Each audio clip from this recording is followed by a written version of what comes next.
السلام علیکم، میں ہوں راشد اکرم اور اس وقت زمان پاک کے اندر آپ دیکھ سکتے ہیں ہمارے ساتھ سینئر سیاستدان اور اس وقت پی ٹی آئی میں بھی انہوں نے شمولیت اپنی باقاعدہ طور پر اختیار کر لی ہے، شیخ وقاص اکرم صاحب۔ السلام علیکم سر۔ وعلیکم السلام۔ اچھا سر، مجھے یہ بتائیں سب سے پہلے، آپ ماشاءاللہ ایک قدآور سیاستدان ہیں، آپ نے جس طرح سرو کیا نون لیگ کو بھی، تو پی ٹی آئی میں آنا؟ پہلی بات تو یہ ہے کہ میں کبھی نون لیگ کا قومی یا صوبائی اسمبلی کا ممبر نہیں رہا، آپ اپنی تھوڑی تصحیح کر لیں۔ سوری۔ دوسری بات یہ ہے کہ میں پچھلا الیکشن جو ہے وہ میں نے انڈیپینڈنٹلی کنٹیسٹ کیا تھا، تو میرے خیال میں ایک انڈیپینڈنٹ آدمی کے لیے فیصلہ قدر آسان ہوتا ہے، کیونکہ اس کو اپنی پارٹی جمپ نہیں کرنی پڑتی، تو وہ میرے لیے یہ نیچرل فیصلہ تھا اور اس وقت کے حالات کے اور میری اپنی فلسفی کے مطابق یہ بیسٹ فیصلہ تھا۔ ٹھیک ہے۔ اچھا مجھے یہ بتائیں، اس وقت جس طرح صورتحال ہے آج ہی، یعنی کہ اب 10 تاریخ ہونے والی ہے، آج حکومت نے جو اپنا فنڈ بھی جاری کر رہے ہیں، کیا آپ کو لگتا ہے کہ حکومت یہ فیصلہ کرے گی؟ دیکھیں، حکومت ڈیلیئنگ ٹیکٹکس وہ کر رہی ہے، اور یہ جو فنڈ ہوتا ہے نا، جو یہ کہہ رہے ہیں بار بار کہ جی ہم اس کو اسمبلی میں لے جائیں گے، یہ چارجڈ ایکسپینس ہے۔ چارج ایکسپینس پہ تو بحث ہو ہی نہیں سکتی۔ ٹھیک ہے۔ آئین کے اندر 5 قسم کے چارج ایکسپینس ہے، ٹھیک ہے، یہ ان میں سے ایک ہے۔ مجھے نہیں پتا کہ یہ کیوں لے جا کے اس پہ کیا بحث کرنا چاہتے ہیں۔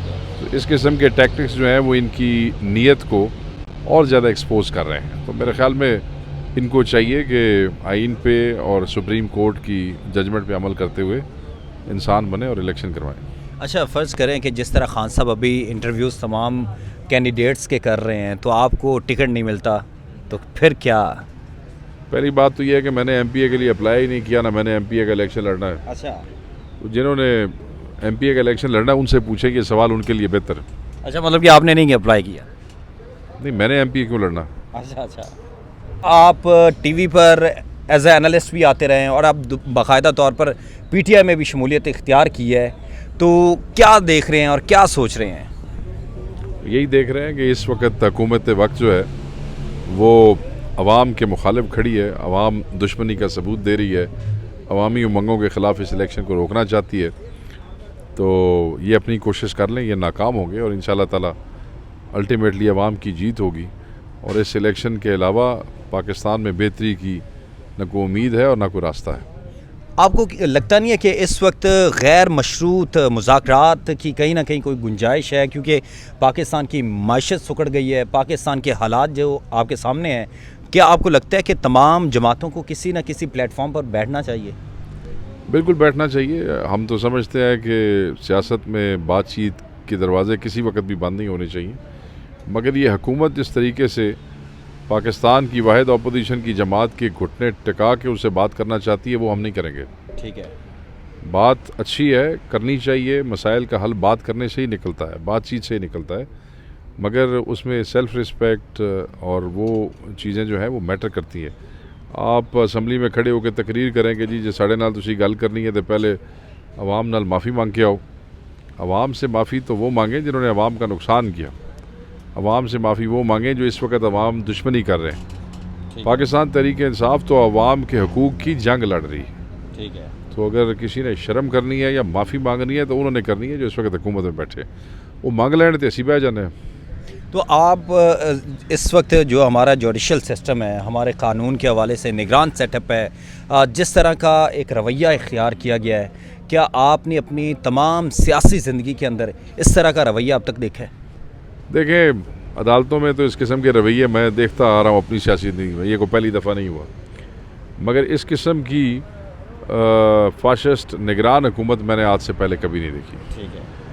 نگران حکومتوں کا کام ہوتا ہے الیکشن کرانا اور اپنے گھر چلے جانا۔